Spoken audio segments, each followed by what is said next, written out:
Welcome to Sisters in Service podcast. Most of you know me as a strong advocate for women veterans in being recognized not only as veterans, but also as women who are changing the world through our passion of serving, even after service.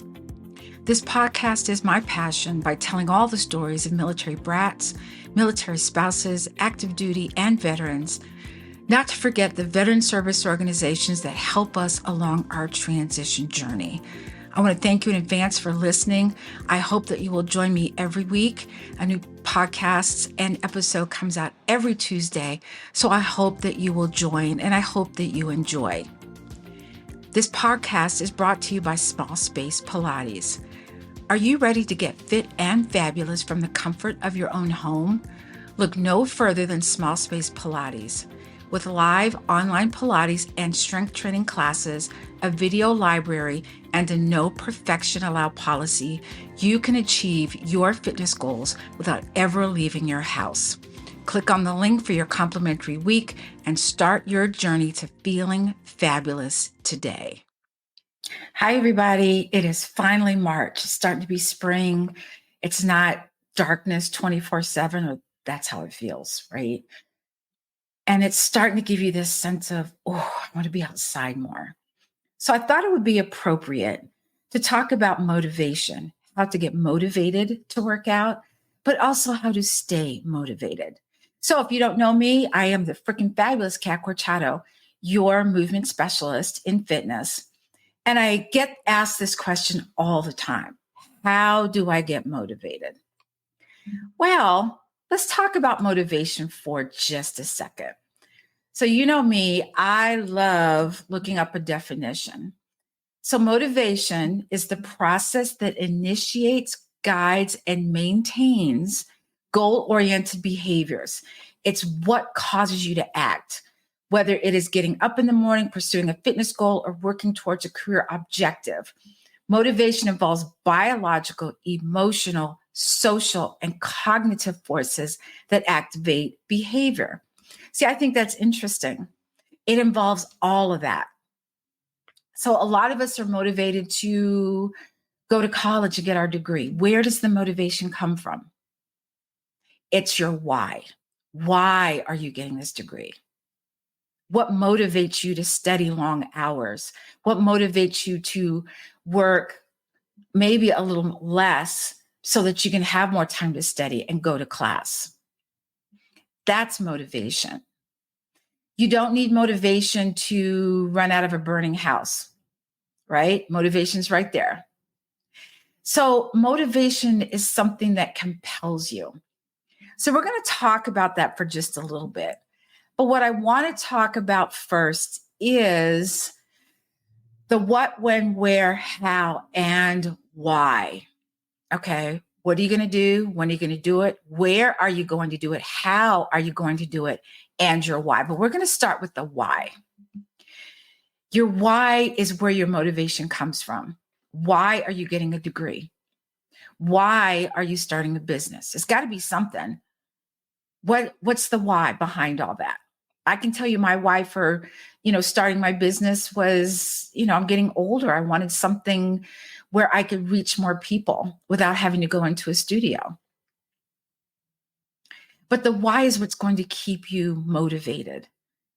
Those days when, regardless of what you're doing, it could be your entrepreneurial journey, it could be going to classes or studying for a test, and you're tired of it. You just don't want to do it anymore.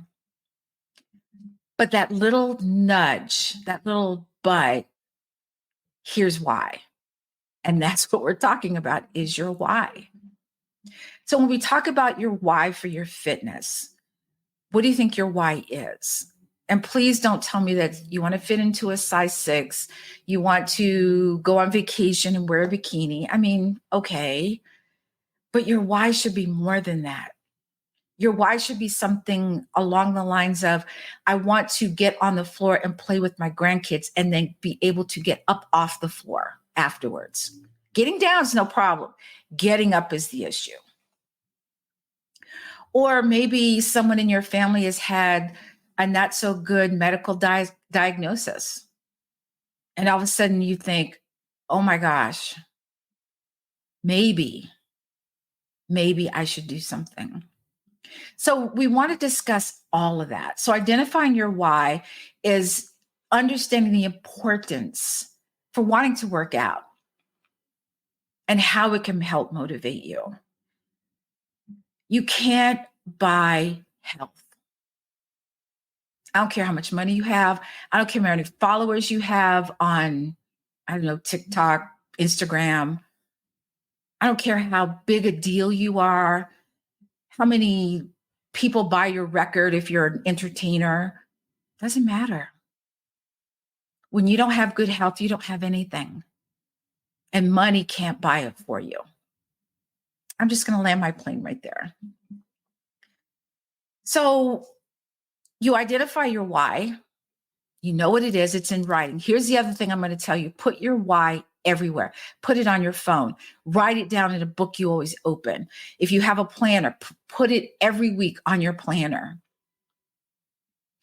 Write it on the bathroom mirror. Yeah, put it everywhere. Because let me tell you something, and even for me, I have times when I'm not motivated to work out. It just happens. I am human, by the way. But my why gets me there, gets me back to that every time. Every time. When I want to do something for my business, I go to my why. What's my why? Okay, got it. Your why is going to get you there every time. So once you identify that, you're going to start to set some realistic goals. And this is what the what, the when, the where, and the how come into play. So what are you going to do? Is it walking? Is it weight training? Is it doing a class? Is it online? Are you going to the gym? See, there's a lot that goes into this. So figuring out your what. And not only your what, but how long are you going to do this? Meaning, if you decide you're going to walk, how long are you going to walk? Is it a mile, a half a mile, a quarter of a mile? And please let me tell you, go slow. Go, if you think you can do a half a mile, drop it down. If you can go a full mile, drop it down. Because it's not that I don't believe you can do it. It's the recovery that's the issue. So if you do a mile and you are out of commission for a week, for whatever reason, then what's the point? Start small and work up from there. So you've got your what, you have your, I'm going to walk half a mile. When? That's a big deal. Here's a suggestion. Pick a day that you know for certain that majority of the time you'll be able to do it. Could be a Saturday, could be a Friday, could be whatever day. Look at your calendar. I will also say this. Are you a morning person or an evening person? I'm a morning person. Sometime around 5:30, my energy starts to do this. It starts to dip. So I know people that do a full 8-hour job and go right to the gym from there. If that's your thing, cool. But you have to know when you're most motivated. And of course, so we talked about the what and the when, where. We did touch on that just a little bit. Outside, inside. If you walk outside, what do you do when it's raining? See, these are all things to take into consideration. What about the how? Do you know how to weight train? Do you know what needs to, what your form is when you're weight training? Maybe you need a trainer. Now, I'm going to stop right there for a second. A lot of people think, oh, I'm not paying for a trainer. Here's the thing. A trainer is going to show you exercise that you can do and do them safely without getting hurt. So my suggestion is get a trainer for a week or two, or maybe even a month. You meet once a month. And then once you get that, then go every 2 weeks, and then every 3 weeks, and then once a month. Now, keep in mind that your body's going to get used to what you're doing. So check in monthly with a trainer and say, hey, I need some different exercises. I'm not feeling the same as I did before, because you're getting stronger and you're getting better. And we already know about your why. So setting realistic goals, there are benefits to setting achievable and specific fitness goals.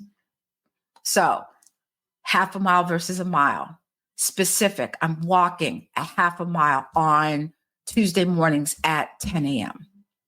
And please, please, please put it in your calendar. If it's not in your calendar, it's not going to exist. Okay. I still do it to this day. It says workout. I put it on my calendar.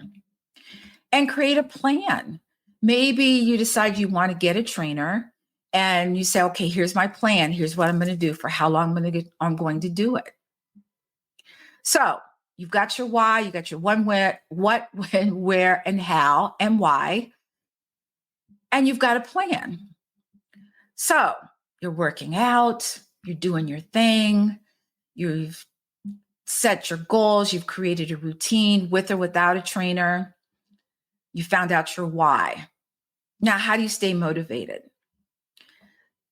Motivation is the difference between being able to do a step up, where you step up onto a platform and stepping down, because maybe the first few weeks that you started, you couldn't do that.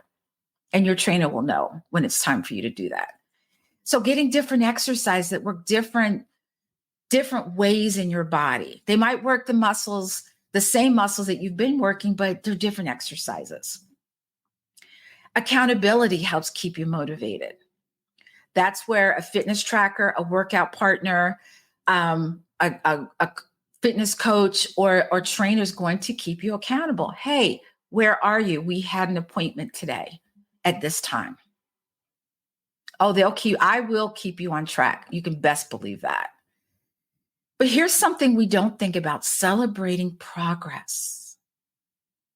Whether it's you lost 5 pounds, whether you lost 8 pounds, whether there's a piece of clothing you've been holding on to forever, and all of a sudden feels just a little bit looser than it did before. I'll tell you this story. I had a client that had to go on a trip and speak at a convention. And this convention was like, I think 9 months away. And she knew exactly the dress she wanted to wear. And she bought the dress in 2 sizes smaller than where she was. She took pictures of this dress and put it everywhere as motivation for her. And I can't tell you she did meet her goal. She exceeded her goal. But you know what else? She was able to get into the dress. It was almost too big. But she said, you know what? I look forward to working out now. That's where the motivation comes from. Your motivation doesn't come from you. Your motivation comes from people going, oh my gosh, you look great. What are you doing? Your skin looks amazing. You look like you've lost weight. Is that motivation for you? You look fantastic. What are you doing? I want some of that.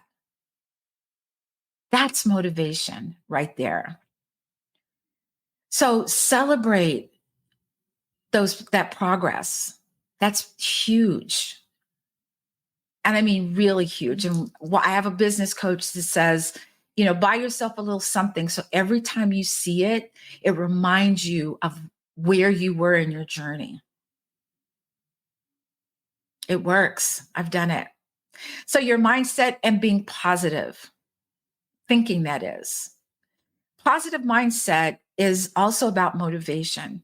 And you can trust and believe that there are days when I don't have that motivation. But you know what I say? You know what? Let me see what I can do today. It might not be full tilt, but it's something. It's a little bit of movement, but it's something. And I'll also put this here. So sometimes we're tired and we don't know if we're mentally fatigued or physically fatigued or both. Now, if you're both, that means you're thinking about nothing else but going to bed. That means you don't do anything. But I have what I call my 10-minute rule. So if I'm like, oh, I'm really tired, I try to work out for 10 minutes, whether it's weights, whether it's walking. If you cannot finish 10 minutes, you need to stop what you're doing and go home and go to bed. Can I tell you that 95% of the time, and I've been in the fitness industry for 40 years, in August of this year will be 40 years. It's worked for me that I've done the 10 minutes. I end up just feeling better. It clears your brain.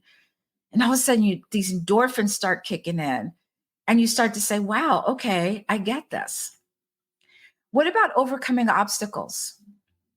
You know, the babysitter didn't come. I can't go work out. The job says, hey, we need you now. Look, it all happens. It does. It happens for me too. But if you can't work out on a particular day, number one, if you're working with a trainer, please let your trainer know as soon as possible. Okay, because this is how they make their money. And if you give them enough time, that they'll be able to put someone else in that slot. Number two, find out another available time for your trainer. Can you do this day, this time? Don't let it go for the week, because if you let it go for 1 week, you'll let it go for 2 weeks, and then it's a month, then it's 6 months, and you're going to start over. Please don't start over. Please don't. But, if you're feeling ill, absolutely don't work out. Do not work out if you are not feeling well. And most of all, talk to other people about what you're experiencing. And when I say talk to other people, when people start telling you how good you look and, how do you feel? Are you sore? They're going to ask you all these questions. Be honest with them, but let them know that it's something that you enjoy doing now. And it's not going to come at first. Okay. It's not going to come in the first week, the fourth week. It's just not. It comes from repetition, from you going every day and doing the thing. How proud are you going to be of yourself when you tell somebody, I've lost this much weight. I can now do this. I can now, lift this much weight. I can now walk this far when I wasn't able to do that before. That's huge. And staying consistent. That's why you need someone, a buddy. You need a trainer. You need someone who says, hey, hello, where are you? Getting your inspiration from others. Getting someone who can say, I've been where you are. I know what it's like, and here's what I did. And always have self-care and recovery. A day when you're not working out. If you're new to working out, you have a day you work out and a day of rest. So if you work out with weights, you have a day of rest, then maybe you might do your cardio the next day. And be flexible and adaptable, okay? And your fitness routine should always fit where you are. And if you have a trainer, your trainer will make sure that happens. But always get support. Don't be in this journey by yourself. Find a group of people that you can talk to about it and say, hey, it could be family, it could be friends. Let me say one thing about friends. Friends can be great. Friends are great. But sometimes friends can say, oh, you don't need to do that. Why don't you do this instead? You don't need to see your trainer today. Stay strong. Stay committed. And stay motivated. So this is Kat Corchado, your movement specialist. Let me know if you have any questions. You can reach me at kat@smallspacepilates.com. So until next time, stay motivated.